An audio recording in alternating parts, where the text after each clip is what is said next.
아재인 듯 아재 아닌 아재돌놈입니다. 네, 오늘 두 번째 이야기는 두 번째 이야기. 코로나19 이야기를 해보려고 해요. 네. 코로나. 저희가 이미 네. 코로나가 이슈가 시작된 초기에 두 번인가 네, 영상을 네. 찍었죠. 네. 저 개인적으로는 핵심을 잘 짚은 것 같아서 그렇게 다음에 지속적인 코로나19 관련된 동영상을 안 찍었던 것 같아요. 물론 네네. 다른 동영상에서 이게 워낙 강력한 영향력이 있으니까 경제 얘기를 할 때 혹은 선거 얘기를 할 때도 코로나19 얘기를 했지만 코로나19 주제로 다시 뭐 동영상을 촬영을 안 했는데 네네. 오늘은 그 얘기를 해보려고 해요. 오늘 해볼 얘기는 네. 코로나19 네. 확산을 저지하려고 지금 많은 게 올스톱이 돼 있죠. 우리나라만 봐도 뭐 여러 가지 제재, 제한, 네. 혹은 권고 등이 있는데 네. 전 세계로 보면 더 많죠. 네. 하지만 그런 상황에서도 이제 그렇게 제재를 강력하게 했던 나라들도 다시 제재를 풀고 경제 활동을 해야 되지 않느냐 하자라는 얘기가 나와요. 그 얘기를 해보고 싶어요. 코로나19 확산 방지를 위해서 뭐 제재를 하고 뭐 올수도하고 거리두기를 하고 하는 게 우선인가, 아니면 다시 경제 활동을 해서 먹고 사는 문제를 해결하는 게 우선인가에 대한 얘기.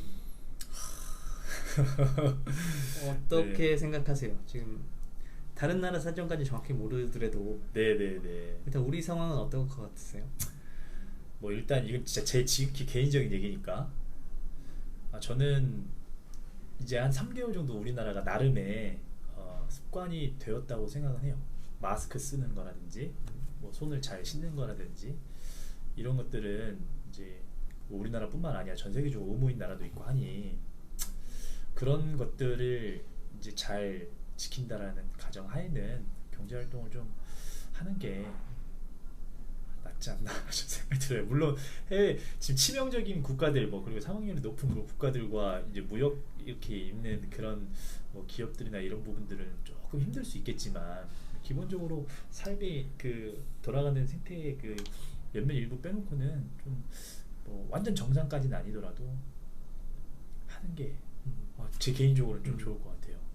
근데 지금 말씀하신 그 정도는 지금도 하고 있지 않나요? 네, 지금도 하고 있는 것 같은데 문제는 무역, 네네네. 특히 우리나라처럼 수출 비중이 높은 경제에서는 그건데 이건 우리나라만 일국이 결정한다고 되는 게 아니잖아요. 네, 그렇죠. 다른 나라의 결정 혹은 다른 나라의 상황하고 같이 가야 되는 거기 때문에 네. 사실 그 얘기를 하고 싶었어요. 네. 우리가 데이터를 다 정확하게 보여드리긴 쉽지 않지만 보고 싶으신 분들 뭐 뉴스로 보실 수도 있지만 지금 이거는 우리나라 사이트죠. 네. 코로나19를 치면 이렇게 정보들이 보기 쉽게, 굉장히 보기 쉽게 된 것 같아요. 하지만 해외 상황을 보려면 존스 홉킨스 대학의 자료가 정리된 건데 아마 WHO보다도 세계보건기구보다도 더 정리가 잘 돼 있고 빠르다고 얘기를 하고 있어요. 네. 이런 것들 보면 다른 나라의 상황이 어떤지 볼 수 있는 거죠. 우선적으로는 뭐가 더 중요한지를 얘기하면 그거는 어렵진 않은 것 같아요. 코로나19 확산을 막아야 되겠죠. 네, 막는 게 우선이죠, 당연히. 사람이 죽으니까요. 네. 여기도 전 세계적으로 죽은 사람들의 수가 3만 명이 넘었네요. 30만 명이네요. 네네네. 30만 명이 넘은 상황이에요. 저쪽에서는 확진자 수인 것 같고요. 350. 그래서 사람이 죽는 질병이기 때문에 이 확산을 막는 게 첫 번째죠. 네. 치료를 하고. 네. 하지만 지금 제가 오늘 주제를 갖고 온 거는 이거를 막기 위해서 경제 활동이 위축되고 하다 보니까 코로나19에 걸리지 않아도 너무 살기가 힘들어지는 거죠. 네, 맞아요. 특히 경제적 취약층 전 세계적으로 있을 건데 그들이 먼저 고통을 받겠죠. 코로나19로도 의료 서비스를 받기 쉽지 않을 수도 있어서 언제나 힘든 거는 취약계층이죠. 가슴이 아픈데 어느 게 더 강력하냐에 대한 논의를 하고 있는 것 같아요. 전 세계적으로도. 계속 이렇게 경제 활동이 위축되게 되면 그 타격이 너무 심하다고 보는 거죠. 네. 물론 그 안에는 정치적인 이해관계도 있겠죠.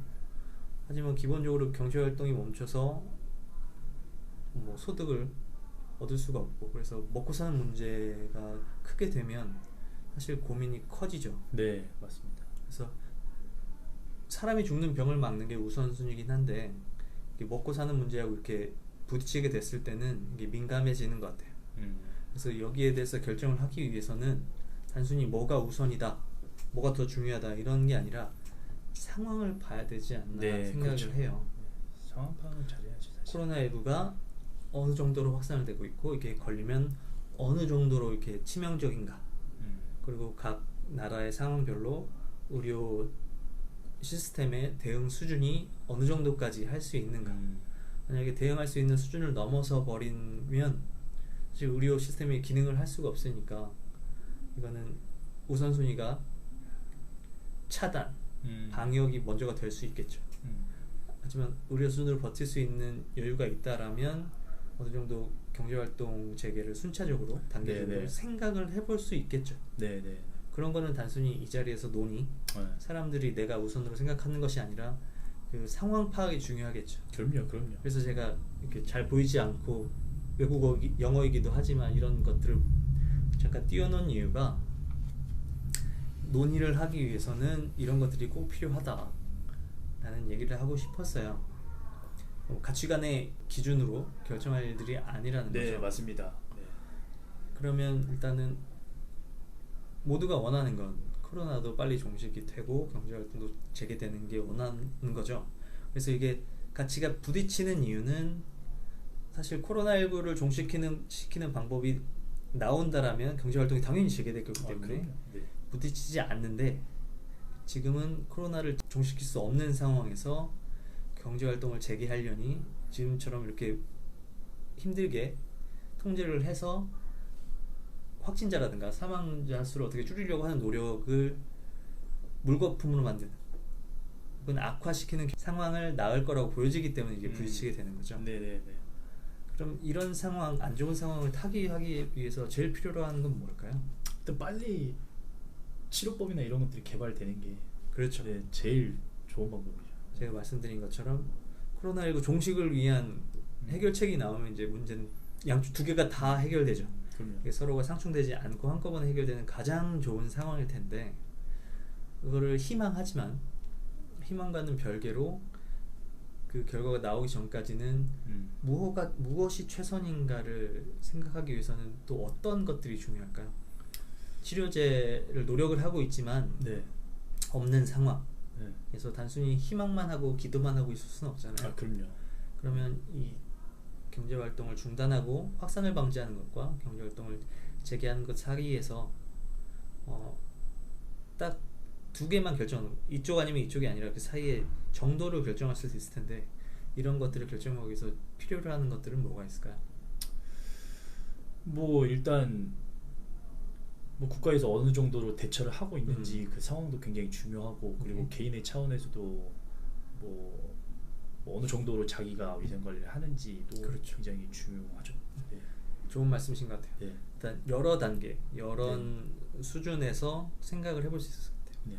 일단 개인 네. 혹은 시민들의 단계에서는 어느 정도로 이렇게 보건, 위생 관리 수준을 철저하게 생각하고 있는가. 거기에 따라서 이 정도 수준이면 이 정도 활동까지는 크게 위험하지 않을 수 있겠다라고 생각할 네. 수 있겠죠. 그렇죠. 어떤 나라는 손 씻기, 마스크 쓰기, 거리 유지하기를 굉장히 잘 지키는, 그게 문화가 된 나라가 있을 수도 있고, 네네네. 어떤 나라는 그걸 되게 거추장스럽게 혹은 거부감을 느끼는 사회도 있을 수 있겠죠. 근데 그런 거에 관계없이 결정을 해버리면 후제 사회, 나라 같은 경우에는 더 악화되기 쉽겠죠. 그렇죠. 그런 것들은 물론 정부 사회가 나서서 같이 교육을 하는 거겠지만, 일반 국민들 수준에서 개인 위생관리 차원에서 보건관리 차원에서 중요한 거고, 이제 한 단계 더 올라가서 국가, 네. 정부 차원에서는 어느 정도로 대응을 하고 있느냐. 음. 그렇죠. 지금 환자들이 발생을 하고 있고 한데 지금 뭐 단기간 내에 의료진이나 시스템이 확 늘지는 않을 테니까 네네. 그 시스템 운용을 얼마나 잘 하고 있는지 네. 그리고 그 여유가 있다면 여유가 얼마나 있는지 여유가 없으면 얼마나 위험한지를 잘 파악을 해야 되겠죠. 네네. 그래야만 결정을 할 수 있겠죠. 정도를 어느 정도까지는 이게 우리가 경제활동을 재개했을 때 소화가 가능한지. 그게 다른 얘기로 하면 국가의 수준인 것 같아요. 네, 맞습니다.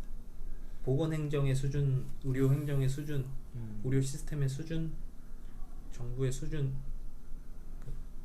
국가의 수준이겠죠. 네. 그런 시스템의 수준과 일반 시민들의 참여 정도가 중요하겠죠. 네. 하지만 우리가 앞에 얘기한 것처럼 경제 활동을 재개하는 것 중에 굉장히 큰 부분이 무역이잖아요. 아무래도 우리나라는 특히나 더. 유럽 같은 경우에는 워낙 사망률이 높기 때문에 아예 외출을 자제하고 네, 맞아요. 네. 상가도 문을 열 수 없게 하고 그래서 굉장히 근데 그렇게밖에 할 수 없을 정도의 아까 얘기했던 지금 시민들의 준비 태세나 의료 시스템 상태가 그렇게 위급하다고 판단을 내렸기 때문에 하는 거겠죠. 예, 그렇죠. 그래서 그게 중요한데 우리나라의 경우에는 지금 코로나19의 상황이나 국민들의 대응을 봤을 때 완전히 문을 닫지 않고 이 정도로 대응을 해왔다는 거죠. 그런데 우리가 지금 경제 활동의 재개라고 한다면 지금 하고 있는 것 외에는 무역이 큰 부분일 거다.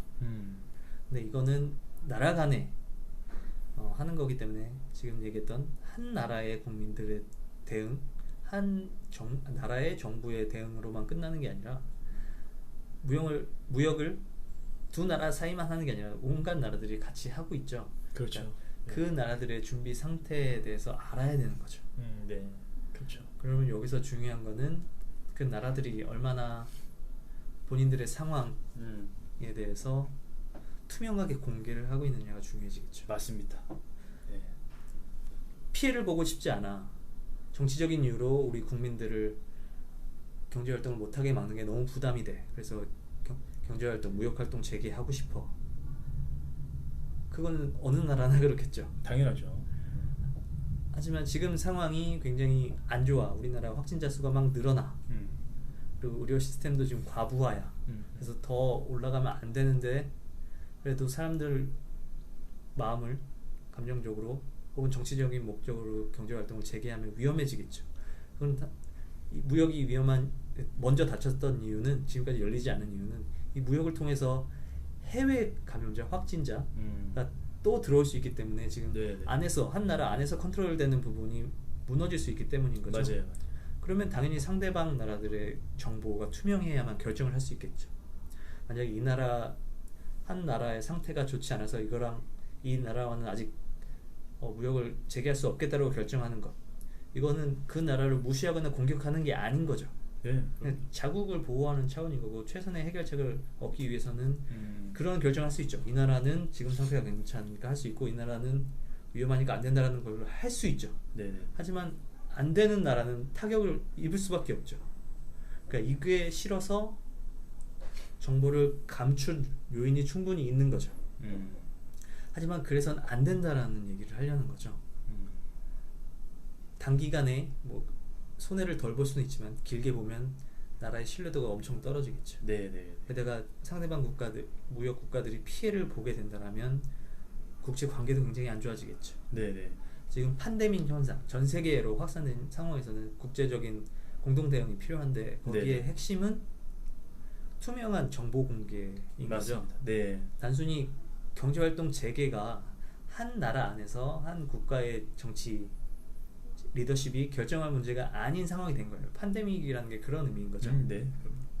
그럼 이렇게 봤을 때 정보 공개, 투명한 정보 공개가 얼마나 중요한가, 정보의 신뢰도가 얼마나 중요한가를 다시 한번 알게 되는 거죠. 그래서 지금 코로나19와 관련해서 해결책, 그게 치료제가 됐든 백신이 됐든 그게 가장 직접적이고 확실한 거지만 그게 아직 나오지 않은 상황에서 경제활동 재개를 결정할 때 중요한 게 뭔가에 대해서 얘기할 때 국가들 간의 정보의 신뢰도와 투명성이 중요한 이유가 경제활동 재개라는 거의 특징이 무역을 같이 끼고 있는 거고 네.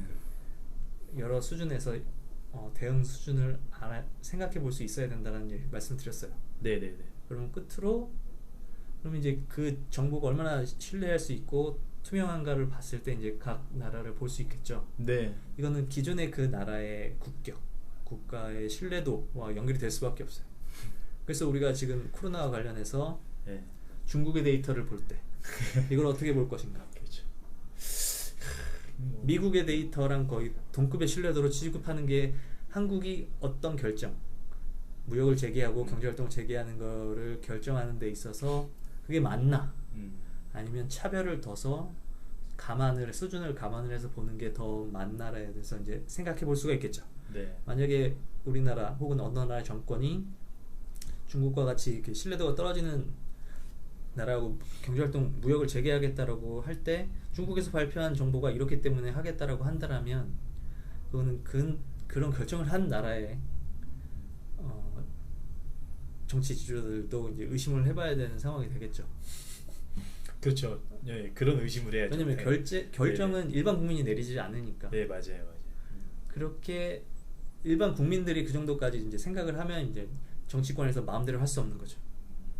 그런 국민들 눈 가리고 아웅하는 경험들을 우리가 이전 정권들에서 되게 많이, 지금 정권에서도 여러 이슈들을 통해서 많이 보고 있는데 터라 지금 코로나 이슈, 경제활동 재개와 관련해서 생각할 때 이런 것들을 일반 국민들도 생각해 봐야 되지 않을까. 맞습니다. 네. 해서 이 주제를 갖고 왔습니다. 이거 중국에서 발표를 안 한 거죠? 중국에서도 발표를 하죠. 발표를 하니까 저렇게 데이터가 있는 건데 네. 왜냐면 존스 홉킨스 혹은 WHO가 중국이라는 나라를 커버할 수 있을 정도의 인력이 안 되니까 각 나라의 데이터들은 각 나라들이 발표를 한 겁니다. 그렇죠. 네. 그러니까 나라가 발표를 하지 않아서 믿을 수 없다. 차라리 그건 낫죠. 발표를 안 해버리면 저 나라는 못 믿겠다라고 해버리면 되니까. 하지만 발표를 하는데 그 데이터를 믿을 수 있느냐 없느냐에 그렇죠. 대한 그렇죠. 얘기죠. 중국의 데이터의 동향을 보면 훨씬 이야기가 쉬운데 네, 맞아요. 가장 먼저 발병해서 가장 먼저 진압이 됐다라고 이해할 수도 있지만 너무 발생자가 없다.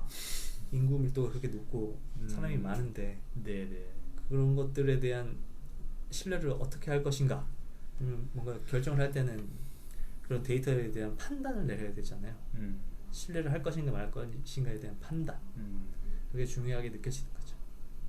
그럼 오늘 코로나19 확산 방지하고 경제활동 재개의 문제에 대해서 생각할 때 뭘 중요하게 생각해야 되는가에 대한 이야기를 해봤습니다. 네. 이렇게 마치겠습니다. 네. 고맙습니다. 고맙습니다.